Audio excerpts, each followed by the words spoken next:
Hello, everybody, and welcome to ClientEarth Live 2024 in Review.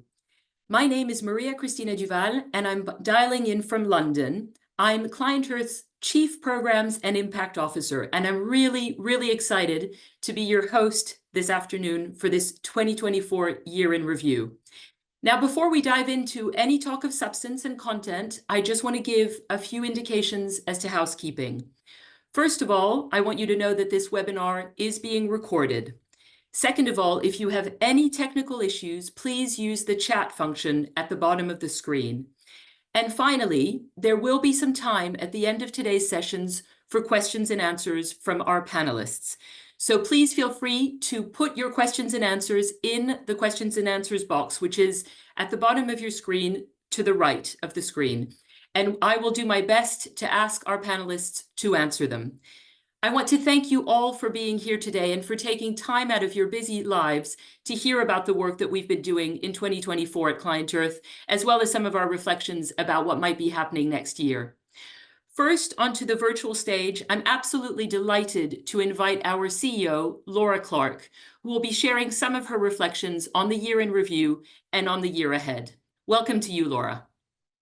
Thank you so much, Maria-Krystyna, and hello, everyone. It's just lovely to be here with you today.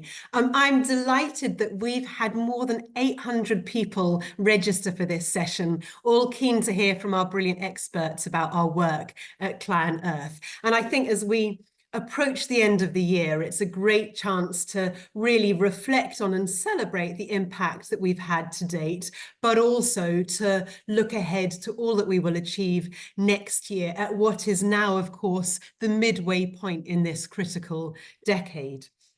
So lots of you are already our supporters. You will be familiar with ClientEarth, but for those of you that aren't, if I could just give you the briefest of introductions. So we firmly believe at ClientEarth that the law used in the right place at the right time can really catalyze the radical change that we need for a future in which people and planet can thrive together. So we work across the whole life cycle of the law to drive the systemic change needed. So we advocate for the right legislation, sometimes even drafting it for governments, get the right regulations in place, so strengthening the frameworks under which we all operate. Secondly, we litigate. That's perhaps what we're best known for, but we litigate, we sue governments and corporates to hold them to account for their environmental commitments and to set precedent and change behaviors. And then we also do what I call building the field. So we train judges, lawyers, prosecutors around the world and work with community groups and indigenous people so that more and more people globally are using the law to defend the environment and uphold their rights. Now, I'm lucky enough to work with a brilliant team of 300 people, 300 professionals, including lawyers, legal and policy experts, working across more than 60 countries. And we're supported by thousands of dedicated individuals like you, without whom none of our work would be possible.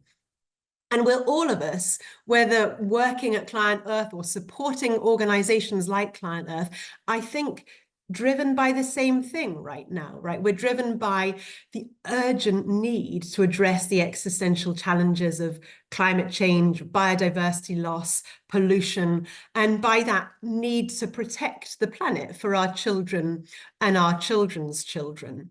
And, you know, it's been a tough year. We're already seeing the impacts of these environmental crises play out in rising temperatures and sea levels, extreme weather, deforestation, species loss, the pollution of our water, our air, our soil, our bodies. So we need to redouble our efforts. We need to dig deep to do all we can to mitigate the damage that is being done, while also adapting to the changes that are already with us, and impacting in particular those communities that are most affected and often bear the least responsibility for these crises.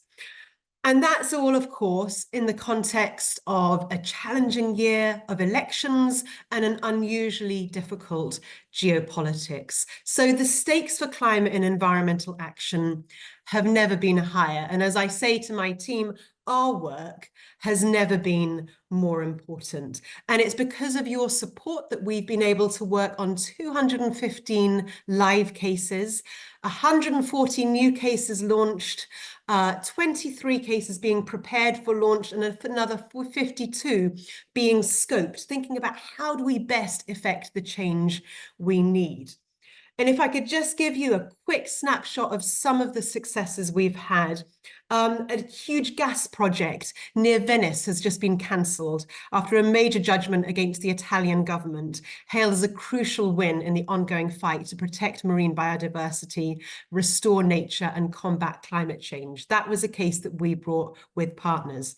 We brought with partners a legal action forcing the Portuguese government to scrap a new airport on the Tagus estuary, which is an internationally important wetland and haven for migratory birds. We've forced Italian authorities to protect citizens and the iconic Lake Vico from intensive farming pollution. In Spain and France, we have launched action against the governments for enabling destructive bottom trawling in marine protected areas, doing that in partnership with other NGOs. In the UK, for the second time, we were successful in our legal challenge to the UK government's inadequate climate plan. Pierre will talk more to that. And in the US, we launched a landmark legal case aimed at forcing oil and gas companies to clean up the toxic mess caused by their unplugged zombie wells. And Ben will talk more to that. We also supported the first ever aviation greenwashing case against KLM, setting a hugely important precedent with ramifications across the whole aviation sector. And this year, we've continued our fight against plastic pollution, against plastic recycling greenwashing, uncovering systemic problems with soft plastic recycling, and calling on UK supermarkets to stop misleading consumers. And as a result of a complaint we supported, Coca-Cola are now being investigated for potentially misleading claims of 100% recyclability. A few more things. We've launched a complaint to the French regulator against BlackRock for greenwashing. We're calling on the German authorities to investigate big meat companies for possible links to human rights abuses in Brazil through their soy supply chains. And in Asia, we have expanded our focus. We've opened an office in Tokyo, focused on the financial levers for the energy transition. We've continued to train judges and prosecutors across Asia. And in China, we just co-hosted a hugely positive environmental judicial training and workshop with the Supreme People's Court of China and the UN Environment Programme. So that's a real whistle-stop snapshot of our work, none of which would be possible without the amazing support that we get from you and others. So without more ado, let me hand back to MK, who will lead us through the rest of this session. Thank you. Thank you, Laura. And on that very, very hopeful note, despite a very bleak year, I would like to introduce my co-panelists who will be speaking a little bit more about the work that we have done in 2024, thanks to your support. With me on the virtual stage today, I will be welcoming our Global Head of Public Affairs and Policy, Pierre Cannet. I will also be welcoming Babette Tachibana-Brophy. I will be welcoming John Condon, and I will be welcoming Ben Segal. And first of all, I'd like to invite my colleague Pierre, who is our Global Head of Public Affairs and Policy, who is dialing in from the continent and who came to ClientEarth after having been Executive Director of Advocacy at WWF in France for many years. Pierre leads our work on influencing decision makers and shaping what we have to say about public policy and affairs, and has been very active this year. Pierre, you're going to be telling us about this in several of the COPs that have taken place, but a lot of other world events as well. So I want to invite you first to our virtual stage to talk to our supporters about the year that has just been. Over to you, Pierre. Thank you. Thank you, Maria, and hello, everyone. Thank you all for being with us today. I really wanted to start perhaps to respond to these questions and ask you, who are the heroes who inspired your career and engagement? Because as a global head of policy and public affairs, in this very complex environment, as you know, as you've read all the headlines and know about the different updates across the world. It's important for me to know and take a step back. And I'd like to take you back 25 years ago to a movie that deeply inspired me as a teenager, Erin Brockovich. So even if you have not seen Erin Brockovich, you can see the poster on the left. Thank you, Lucy. The message is universal. It tells a true story of a woman who was determined to fight for justice. And Erin Brockovich defended a community impacted by the pollution of the groundwater from a Pacific gas and electric company. So I admired her engagement, her determination, and despite all the obstacles, all the lobbies that we are currently experiencing and seeing, that made a significant impact on her community. I felt the same also in 2007, looking at IPCC and Al Gore.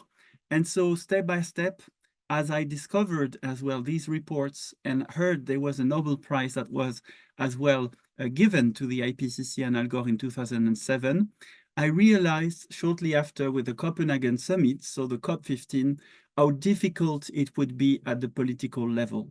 This is actually, despite the clear silence, despite the mobilization, the difficulty to get policymakers and lawmakers at the level. So that was, I think at that moment, ClientEarth was created. And I felt inspired by the mission and colleagues at ClientEarth, working to use the power of the law to protect people and the environment. So this is when I discovered the position 2 years ago.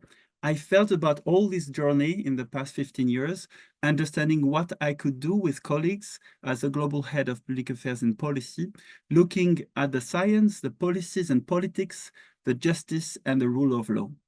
So now I feel inspired in this work with colleagues. You can, Lucy, go to the next pictures to look at actually when ClientEarth holds fossil fuel corporation accountable for abandoned oil and gas wells. This is approximately 2 million polluting across the US, and my colleague will be able later on to describe and explain the impact of this project. When ClientEarth supports legal actions from asthma sufferers against the Polish government over the health impacts of air pollution, I also feel inspired. Or when ClientEarth launches a legal action against the French and the Spanish governments over bottom trawling in protected areas, I feel inspired. When ClientEarth colleagues are advocating as well for a blue manifesto in Europe for a healthy ocean by 2030, I feel inspired. And so this year has been a complex year, but with many opportunities to see this change happening. So Maria, you mentioned different COPs. It's true. We had conferences parties with UN system, I would say, events and conferences and negotiations. With this time, this year, the Biodiversity COP, the Climate COP, the Desertification COP, but also negotiations for a global legally binding plastic treaty. And finally, a new kind of pact for the future at the UN summit level that was concluded last September with a declaration for future generation. So on the next slide, please, Lucy, you will see all supporters here that ClientEarth brought all this legal expertise to actually make sure that these processes are not just international pledges disconnected from the political, societal, economic, and also legal reality on the ground. So when countries pledge to halt and reverse the global biodiversity loss by 2030 in a global deal for nature, then we push the EU with NGO partners to adopt an ambitious nature restoration law. And this nature restoration law was adopted and now needs to be implemented and enforced. And despite all the political backlash, we got a deal for nature restoration in Europe. When actually you see this deal on nature at the global level, and saying we need to mainstream biodiversity protection, then ClientEarth is coming and we are looking sector by sector to see how legal systems can help to make sure that in agriculture, for fishing, nature protection is happening. When countries also pledge in the Paris Agreement, so that's about the climate COP, to stay well below 2 degrees Celsius in the Paris Agreement, then it's all about this kind of nationally determined contribution. There is no legal kind of imperative or obligation or no sanction. So what ClientEarth is doing is also looking at these legal solutions, legal tools to make sure that across the world we can get in different specific geographies like in Poland, in Turkey or Malaysia, the next generation of framework climate laws. Again, about the climate COPs. We are looking also at home, like in the UK, to make sure that we have the climate plans at the level. So we went to the High Court and we got a ruling from the judge asking the former government for an updated version next year of the UK climate plan. So we are mobilized, making sure around these COPs that it's not international pledges alone, but very much the result, the outcomes we need to see thanks to legal systems. And to conclude, we've seen a very, very specific year. You mentioned, Maria, elections. Next slide, please. We've been very much engaging time and advocacy around specific legal solutions, legal tools that we wanted to propose to the candidates in the EU and in the UK. And at that moment, there was one message for us. It was that our approach with many partners was to use the law to protect life on Earth. And that was vital for us in the EU, where we advocated for environmental integration, making sure that all incoming decisions can be checks against climate impacts, against biodiversity loss and pollutions.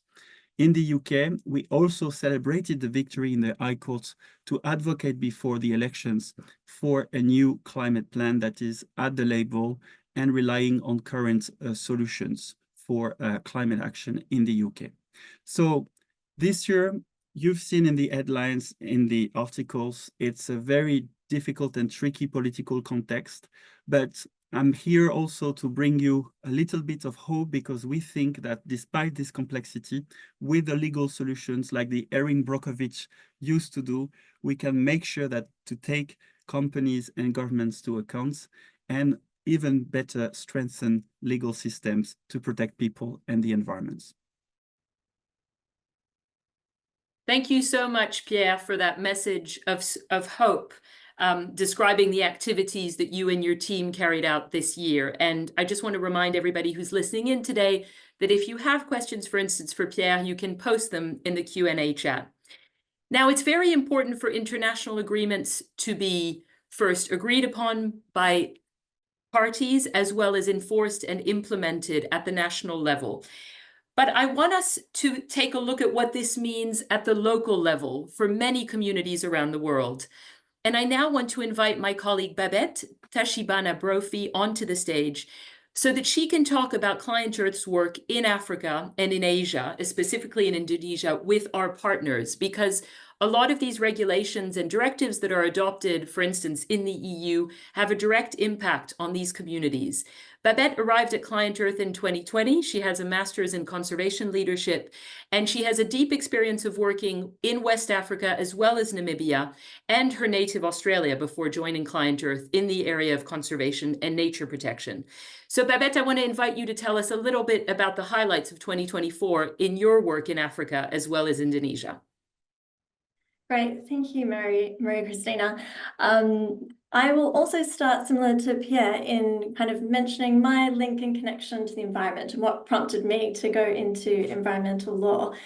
I grew up next to the Australian bush, so there was always a lot of wildlife traipsing through the front garden, from wallabies to echidnas to a lot of bird life. So I had a really strong fascination with wildlife from a very early age. Yeah, I mean, I've always been so fascinated by wildlife, and so I therefore couldn't be apathetic to watching their destruction and the destruction of their habitats. I did not like the way that things were playing out for the environment, either in Australia or overseas. And I think if you don't like the way a game is being played, then you have to jump in and change the rules. So I decided to become an environmental lawyer so that I could change some of these laws that were permitting and in some cases accelerating the destruction of the environment.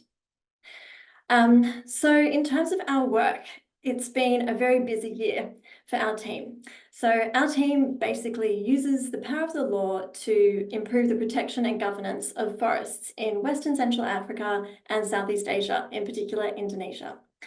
Now, we do this by looking at the laws and the policies that govern forests, the use of forest resources, and also the factors that are causing deforestation. Now, a really central component to that process is strengthening the rights of Indigenous peoples and local communities, who I'll refer to in shorthand as IPLCs. Now, there's a very established connection between strengthened IPLC rights and improved environmental outcomes. So it's really important to make sure that that's a very central part of the legal frameworks. As Pierre mentioned, there's been a lot of activity at the international level with various COPs, from the climate change COP to the biodiversity COP. And these have set out a lot of objectives, things that we all need to work towards, deadlines, all things that we should be working towards. Now, we work with the governments, communities, and civil societies in these regions to see what laws and policies are actually needed to make this a reality. What kind of laws and policies do we need to make sure that these aspirations can be realized in practice on the ground? So working across so many jurisdictions obviously keeps us very busy, but I will focus on three key areas which were emerging priorities for 2024, but will also be very important in the way that they develop in 2025. So those three will be carbon cowboys and carbon colonization. Secondly, the EU deforestation regulation, or the EUDR. And thirdly, our social forestry and community forestry work that we do with communities in Western Central Africa and Indonesia. So starting off with carbon cowboys, we have seen a very rapid growth in the voluntary carbon market in the past 18 months, and that is only set to grow following the recent climate COP. This has caused essentially a bit of a land grab by private entities that are producing these carbon credits, that are trying to contract over large swathes of land in Western Central Africa, for example. And often this will be at the expense of IPLC rights. They might deny access to forests and therefore deny sources of income for IPLCs. And it also raises real questions about whether foreign entities should be managing these highly biodiverse areas. So it's kind of the rate at which it's happened, combined with the unregulated nature of it, has seen it described as carbon colonization. Now, this raises some quite big questions about the voluntary carbon market. You know, how viable is it? What is its impact on IPLCs? How does it undermine IPLC rights? Do carbon credits even mitigate climate change? And so I think that there's a real need for some regulation in place. Without that regulation, we have seen this kind of carbon cowboy behavior where all sorts of contracts are being produced and put before communities, asking for 60 or so years. There was one deal, for example, in Liberia, where a private company wanted to contract across 10% of Liberia's total landmass.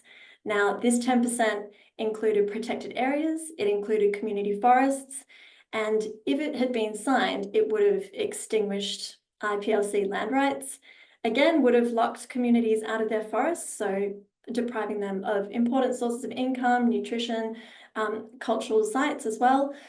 And there wasn't an effective benefit sharing mechanism to kind of share the profits that may be generated by any such credits. So we really need to find a better way for this to operate if this is going to be a centerpiece of climate change mitigation in the future. And so we are now working together with the Liberian government and other civil society organizations, as well as community groups, to try and develop a law and policy framework so that carbon credits can operate in a more equitable manner. Secondly, there is the EU deforestation regulation. Now, in brief, this is a law that seeks to prevent the sale and importation of products that have been linked with deforestation in their production. Now, We work in Ghana and Cote d'Ivoire, which produces the majority of the world's cocoa, and cocoa production, unsurprisingly, has been linked with as a major deforestation cause. Now, the EU also imports the majority of the world's cocoa. So there's a very clear established global supply chain there that could, ideally, if we can work more on getting the EU deforestation regulation to operate effectively, to kind of prevent that deforestation function within this global supply chain. I think it's really important to understand the significance of global supply chains around the world and the very close links that they have in terms of environmental conservation. And the EUGR could be a very important tool in kind of really pushing that consciousness to the fore and also showing some teeth into what enforcement along global supply chains could look like. And then finally, we work directly with communities in Western Central Africa and also in Indonesia on supporting community forestry. Now, again, there is a very clear link between effective community management and governance of their forests with improved ecological outcomes. So by understanding the legal frameworks that are governing these areas, communities can better advocate for improved laws and policies so that there can be better outcomes, both environmentally and for sustainable development. So in Indonesia, for example, we developed in partnership with some other organizations, the ASEAN Guiding Principles on Social Forestry, and they kind of highlight key priorities for states and communities that they should be working towards to have effective forest governance. And so, yeah, I think that it's really important to kind of recognize the human aspect. I think we're all very concerned about the environment, but a really central part to actually kind of making these solutions effective and sustainable across the long term is considering the local communities who are so directly reliant upon these resources. Thanks. Thank you, Babette. And I think you've alluded to two things which I'm going to take up when I ask Ben to join me on the stage. I mean, one is the impact on local communities, and that's in Africa and Asia, but it's around the world as well, including in the United States, which we will be talking about next. But also you've talked about supply chains and the importance of those supply chains and their responsibility for deforestation. And many of the corporations that are responsible for behaviors in the supply chain are either based in Europe or in the United States. And thank you, Babette. Now I want to invite Ben Segal, an attorney from our Los Angeles office, who is a corporate and finance lawyer, to join me on stage now to talk about some of this work that we've been doing in the United States, targeting corporate and financial institutions. Ben joined us only about 18 months ago at ClientEarth, and Ben has been working on a case that Laura alluded to in her introduction that we call the Zombie Wells case, and which really brings to life the impact on communities as well as corporate responsibility for climate change and rising emissions. Ben, may I invite you to present what you think are the highlights for 2024 of our work in the US? The US is a relatively new office here. We haven't been doing programmatic work in the US for that long. And what we kind of focus on is filling in gaps that where you can creatively use corporate law, commercial law, other kinds of laws that are not typically understood to be environmental law to get really important environmental outcomes, and be able to hold corporations accountable, speaking the language of money, which is the language that they speak. And I think that the way to sort of understand how that works best is to concretize it with an example of our work. And so I was going to spend most of my time on our work around what are called zombie wells, or there's a lot of more technical and boring names for them. But essentially, this issue of what do you do with oil and gas infrastructure after it no longer is useful, commercially useful. So just a little bit of background. Under US law, at least, there are obligations across the board for oil and gas drillers to drill, to clean up after they are done drilling. That includes plugging the wells appropriately and remediating the land around them to restore the nature around it. To do that properly costs quite a bit of money. Oil companies will tell you they can do it cheaper, but if you actually look at it, it's hundreds of thousands or more to properly clean the wells.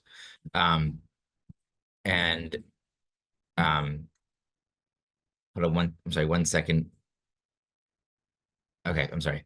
I'm doing this from my house. My daughter was having a little bit of a fit in the other room. And it was slightly distracting. So I'm so sorry, everyone. It costs about 100,000 plus in the jurisdictions in which we're working to clean up the wells properly. So what the oil companies do, and they know exactly how much is left in their wells, and they can kind of tell that the wells are becoming depleted, and they can see whether there's enough money left in the wells to actually clean it up or not. And as it gets close to the point where it's no longer where it's going to cost more money to clean up than the amount of revenue they can generate from operating the wells, they don't hold back extra money so that they can clean it correctly. They sell it down the line to a smaller and smaller company till eventually one of two things happens. Someone goes bankrupt, or they just kind of call it idle and say, we're eventually going to bring this back online. And they just sort of leave it in this idle state for 30 years where it can pollute and where they don't actually have to bear the cost of their activities. This is a problem, obviously, financially, because effectively it's a multi-billion-dollar subsidy to the industry each year because they're not paying their costs, and eventually that falls onto usually the government. But it also is a huge environmental cost. These unplugged wells leak methane, they leak benzene, formaldehyde, hydrogen sulfide. So there are methane obviously is a climate pollutant. The other ones can have all kinds of local health impacts on people, can contaminate water, can contaminate air. Too much methane, actually, if these things aren't monitored properly, we had a client who the pipe on his land actually exploded and created a huge crater on his farm. And that's why this matters, because there's this sort of macro issue of we don't want the industry stealing money and being able to outcompete renewables by having artificially cheap operating costs, and at the same time we need them to clean it up because it really affects individual people. So we brought a case in Colorado representing landowners to whom this had happened, and we were one of the first cases that is trying to push the liabilities back up the chain to the companies that were solvent from the company that went bankrupt and abandoned all of these wells on people's properties to deleterious effect. Our case is called McCormick v. HRM. If you're bored over the holidays and want to look it up, the complaint is, I think, a pretty good read. Essentially, we said we have about 200 wells on rural Coloradan land. A lot of these people are ranchers and farmers. A lot of them are not particularly progressive politically. One of the nice things about this case is that it does kind of cut across political lines. Folks who are quite conservative can still care about individual land rights, and the idea of cleaning up your own mess, I think, cuts across a lot of the political noise, which is quite helpful, especially in the current U.S. environment. And the facts are that in this case, company called HRM owned these wells. They sold them, or they transferred them to a company called P3, or Painted Pegasus. Painted Pegasus had never operated in the state of Colorado before. It was barely a company. It was essentially the brainchild of this guy, John Hoffman, whose prior company had also gone bankrupt after having a catastrophic explosion on an oil rig that killed a lot of workers. And he was allowed to continue just operating this industry. He gets all these wells. No one's really overseeing it. And as everyone would expect, these wells, which were deeply underwater, the cost to clean them up was much, much higher than the cost than the amount of money that they had left to produce. But so what he did is his company buys them, they acquires the wells, they generate a little bit of revenue as they can, and then they leave the state and they go bankrupt. And all of a sudden, all these people have these wells in their land that are not going to get cleaned up in a timely manner at all. And eventually maybe the state will come in, but who knows?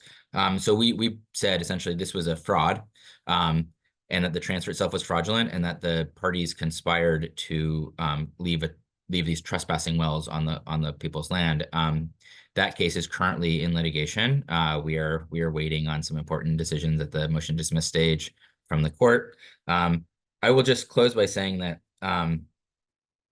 not only is the case individually important for these folks in Colorado, as one of the first couple of cases of this kind, we have found that it's really spurred a lot of interest in the issue. And so we know that there are lawmakers now looking at policy solutions for it. We know there's a lot of other law firms, attorneys general, et cetera, who are now looking at how can we pursue these issues. So I think one of the most important things we can do as a sort of innovative legal organization is develop these new theories that can make visible problems and make visible solutions that others can take on, and it kind of catalyze a broader response. So I will leave it at that. Thank you so much, Ben, for your explanation and for the work that you're doing in the United States. The final panelist I want to invite onto the virtual stage is my colleague, John Condon, who's based in our Brussels office and who leads our marine and Mediterranean work. John, before joining us, was a lawyer in Ireland and has a degree from University College London. And John, I want to invite you to speak a little bit about your highlights for 2024 now. Thank you, Maria, and it's a pleasure to be here. Yeah, it's a privilege for me to be working in the marine team in ClientEarth. I'm from Ireland, and I've grown up around the sea for most of my life, and I've lived in Dublin for 10 years. So it's really a fundamental part of my identity, and swimming in the sea in Dublin is one of the greatest pleasures I have in life, and I'm still not aware of any better hangover cure. So I really do enjoy it. And Pierre mentioned Erin Brockovich as a role model earlier. I think I would like to give a shout out to Rachel Carson, who many people might be aware of, Silent Spring, which is sort of a fundamental text, and it's been a huge inspiration for me in terms of the clarity of her writing and her storytelling abilities, and her courage as well to speak truth to power, I think. And what's also interesting about Rachel Carson is that she was a marine biologist as well. So she also has some very interesting writings on marine conservation. So I would encourage anybody who's interested to check out some of that literature. So yeah, we've been very busy, our team, in 2024. And if I can just share a few highlights with you. I'm based in Brussels, and some of our team is based in Brussels. And generally, our team is split in between. We do quite a lot of advocacy work with the EU institutions, and we also do strategic litigation. Laura mentioned some of our cases earlier, and maybe we can just discuss some of those as well. On the advocacy, we do a lot with the European Commission and the European Parliament. The EU is a very important regulator. Its laws are binding on 450 million citizens in the EU. It is also, I guess, a super regulator in terms of its influence across the world, hence this idea of the Brussels effect. So for us, in terms of the strategic impact that we can have, being in Brussels is really valuable for our work. And some of the really exciting files that we've been working on include the nature restoration law, which passed just about over the summer. And that is potentially a groundbreaking piece of legislation which has the ambition to restore land and marine ecosystems by 2050. So we'll be following that very closely over the next few years to make sure that that is being properly implemented. Another exciting project that we did in partnership with Brussels NGOs was to develop a blue manifesto, which essentially set out our vision for a healthy ocean in Europe by 2030, and set out some key recommendations for policymakers in the European Parliament and the European Commission. We're sort of at a critical juncture now in Europe. We've had the European elections, and I think unfortunately we are seeing a slight backlash to the famous Green Deal. And so now is a really important time for us to be involved and to be defending the environment, to be defending the ocean, and that's really a key priority for us in the next few years. And if I can quickly also just give you a flavor of some of the litigation that we have been engaged in. Again, that has also been very busy for us this year. Starting off in January, we were in the European Court of Justice in Luxembourg. We had taken a very innovative case regarding the European Common Fisheries Policy, which unfortunately has not been fully implemented, in that a lot of EU countries are continuing to overfish and deplete fish stocks across Europe. and we took a case, the first of its kind, to Luxembourg, and we had a judgment in January, which helped to clarify some of the legal obligations on member states and to sort of set an important precedent about the need to fish sustainably in Europe. We then have been doing a lot of work on bottom trawling in Europe. Bottom trawling is a type of fishing activity which is probably the most destructive fishing activity that can occur. It essentially involves dragging nets across the marine environment, hugely damaging for vital habitats, coral reefs, seagrass beds, sandbanks, etc. And this is one of the reasons fishing is one of the biggest drivers of biodiversity loss, unfortunately, on sustainable fishing practices.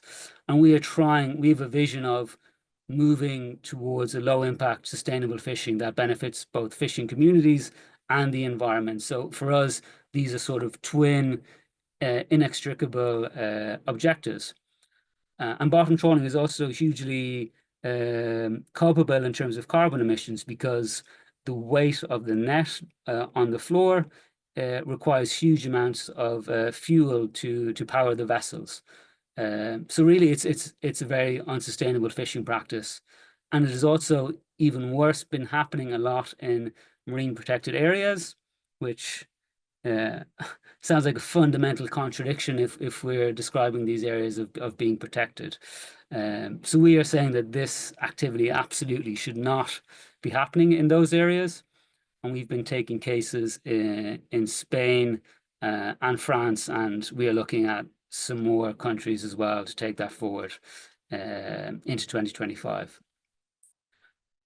We've also been doing quite recently, I know we have quite a lot of UK, quite a big UK audience. We've been doing a lot of work recently on a sand eel fishery issue. Some of our audience may be aware that the UK government recently closed its sand eel fisheries because the sand eel fish populations have been plummeting, and that's been having a terrible effect on seabird conservation in the UK. And we were very happy, and UK NGOs are very happy to hear that that vital conservation measure had been taken. Unfortunately, the European Union has decided that it does not like the implications of that measure on European fishing vessels, and it has now instigated arbitration against the UK under the EU-UK Trade and Cooperation Agreement. It's the first arbitration that has arisen under that agreement, so we're in sort of a new space. We've been working closely with the UK government, and we have submitted what lawyers would call an amicus curiae briefing. It's essentially a friend of the court briefing to defend, from a legal point of view, the measures that the UK government have taken. And then the final thing that I think would be really nice to share is the case we have taken to challenge hydrocarbons exploitation in the Mediterranean. I think 3 weeks ago, we had an amazing court victory whereby the Italian court essentially ruled that the Italian government had been acting unlawfully when it authorized a gas platform off the coast of Venice in the Po Delta. And they essentially declared that the environmental permit was unlawful. What was interesting about this was that we actually didn't fundamentally make arguments on the basis of climate change, but on the basis of marine biodiversity and the impacts that the gas platform would have on local marine biodiversity. There are some strong EU legislation to protect particularly protected species like common dolphin and the and sea turtles that are in that area. And we are able to use that biodiversity legislation to gain a victory both for biodiversity, but also for climate change. So we are delighted with that victory. I suspect that the Italian government may appeal. We don't know yet, but we'll wait and see and continue fighting that case for as long as we need to fight it. I will stop there, Maria. Thank you very much. Thank you, John. A lot of you have been posting questions in the Q&A tab, and I'm going to try to take a few of them. I will not promise to take all of them because that just won't be possible today. But I want to start with a question for you, Ben, in the US, from someone who's asked whether the ESG pushback in the United States has had any impact on our work, and if so, what kind of impact it has had. Yeah, I'm happy to talk about that. We do follow that pretty closely. We maintain a sort of a tracker of the various anti-ESG cases, and we actually have been involved in an amicus capacity. John just talked about amicus curiae briefs, the friend of the court briefs. We did an amicus in a case called NCPPR v. SEC, in which the National Association of Manufacturers intervened and tried to essentially get the court to drastically limit the rights of shareholders to use resolutions and other mechanisms to push companies to be more responsible. And we wrote a brief that the court and our side won in the court, despite the fact that it was in a very, very conservative court. And the court actually cited some of our language in their opinion, which was very nice to see. And we're working on another amicus in a anti-ESG case in the Oklahoma Supreme Court that should. Anyways, we're working on these various things. This is part of our work, is that we monitor, we push back against it. We see that it has an impact on the ways in which some companies think about their ambition, and in ways in which some folks are, they see risk for being as ambitious as we think they ought to be. And so part of what we do try to think of is how does our work create risk on the other side of not being ambitious enough, and trying to kind of create counter risks to push things forward. I don't have a great answer. Like we haven't won that fight, but it is one where I think we are fighting. We are monitoring. It affects what we do. And yeah, that's what I have to say. Thank you, Ben. John, I have a question for you from the Q&A chat, which is, how do we ensure that there is enforcement after these types of court wins when there is not much in terms of financial resources for enforcement to protect the ocean?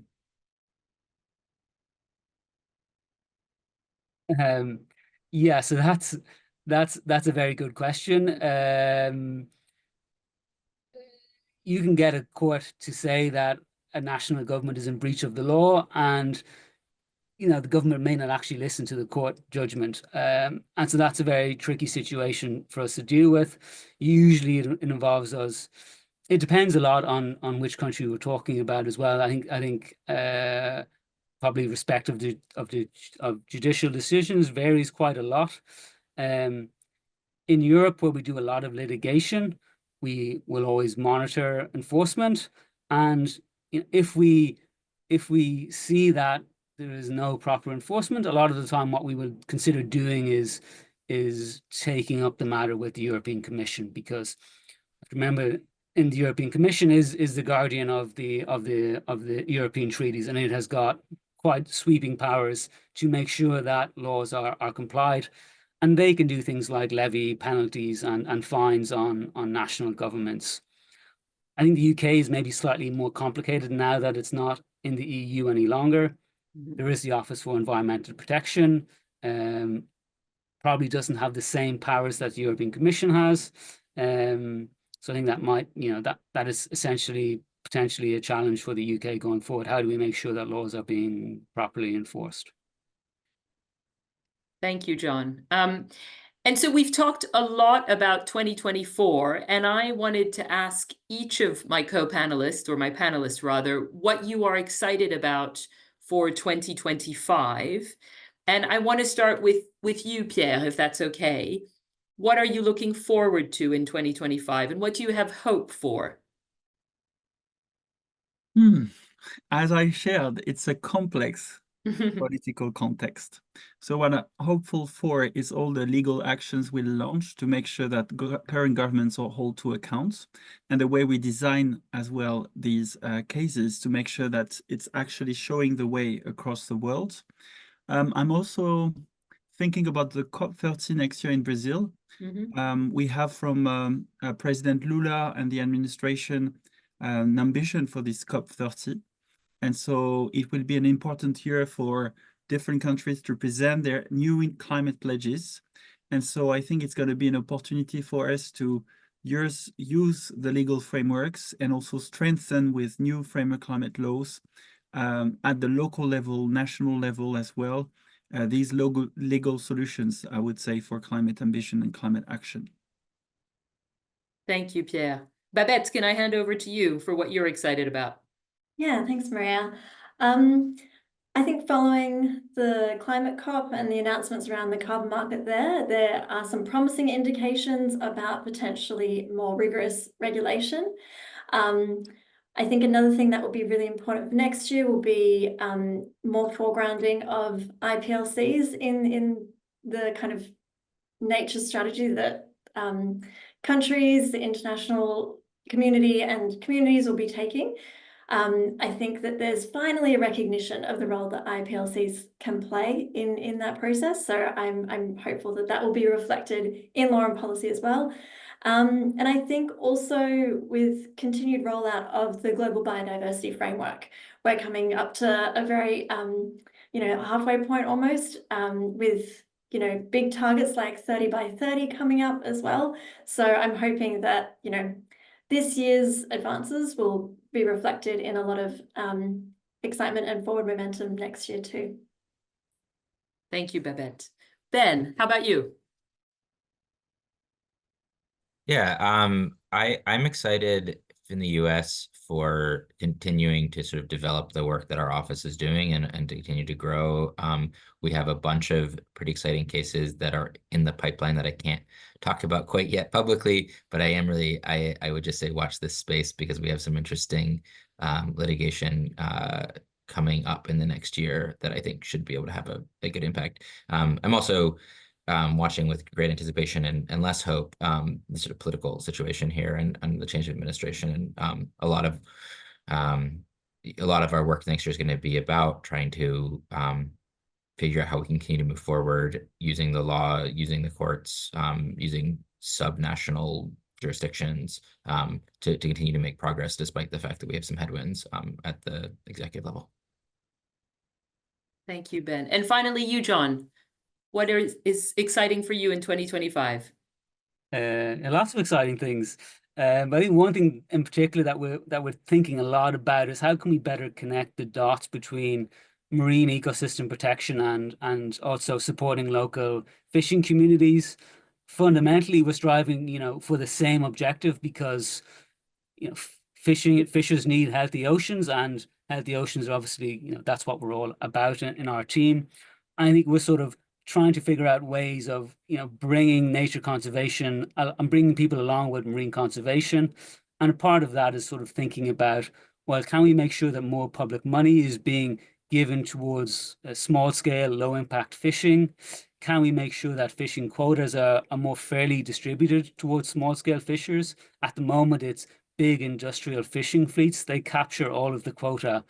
And that's bad from a social and environmental point of view. So we want to try and bring all that together. I think that's really going to be instrumental to succeeding on both of these objectives. Deep sea mining is also something that is very much on our radar at the moment. And I think in 2025, we're going to be thinking a lot more about how we can work on that and try and support a moratorium along with a lot of other partners who are working on that issue. Thank you, John. And Laura, I want to ask you as CEO, what are you excited about for next year? Thank you. I'm going to be greedy and say three things. Firstly, I'm excited to get to the point, and there will be a tipping point where corporates, where businesses see that the costs and the risks of inaction are greater than taking action, and they will increasingly see the benefits of leading in this way. So that's the first thing, is really getting to a tipping point in terms of the corporate sector. Secondly, governments increasingly seeing the human rights imperative to take action on these things. The climate and environmental crises are human rights crises. Governments are wired to have to deal with those things. And so pressing on that. And the third thing is I'm excited about continuing to build our financial resilience at ClientEarth, continuing to build the network of people that support us, donate to our work, so that our brilliant colleagues here on the call, but all our colleagues around ClientEarth, have that agility and the ability to bring the cases that they need to bring, and getting to that point of real financial resilience so that we can very, very quickly respond and bring actions will be critically important for us at what is a really critical time. Thank you very much. So I'm hearing hope, but I'm hearing sort of cautious optimism from all of you as my colleagues. I think we have seen a few glimmers of hope and positivity in the world this year, and we must cling on to them, all of us, to continue the fight. But there is still a lot of work ahead, both in the courts as well as with decision makers and policymakers next year. And it is only really through the support of all of you who've joined us this afternoon that we really can continue to do that. We rely on your financial support and contributions for our work to be long-lasting. So if you do not yet support us, I would like to ask you to do so. There will be links posted to do that in the chat. Some of the questions that you have asked us today have not been answered, but we can follow up with more detailed answers, as well as links to our websites to answer some of those questions that would require a lengthier and more detailed answer. Before we close today, I want to wish everybody who's chiming in today, as well as my co-panelists, a wonderful end of the year and a wonderful 2025 ahead. I want to thank our events team, who you have not seen today, but it is really thanks to them that we can make these kinds of webinars possible. So I'd like to thank Lucy, Ali, and Abby for putting this webinar together. I'd also like to thank Laura, Babette, Ben, John, and Pierre for joining me on the virtual stage this afternoon, and for bringing such a wonderful message of hope to all of us about the work that has been successful in 2024, but also giving us some hope for next year. In terms of what we can achieve at ClientEarth on our own, but also very, very importantly, with our partners around the world. We've alluded to some of that work, but we do not stand alone as a group of 300. We stand with others in this fight to protect the environment. And it's really only through those meaningful partnerships that we can make our work durable and lasting and meaningful. So I want to thank all of you, those of you I see, those of you I can't, but I've seen some lovely messages in the chat. They're too quick for me to read, but maybe we can read afterwards. I really want to thank you for joining us this morning, this afternoon, wherever you are, or for listening in later to the recording, and for your support of ClientEarth. And I hope you will continue to support me and my colleagues for the work that we do. Have a wonderful end of 2024. Thank you.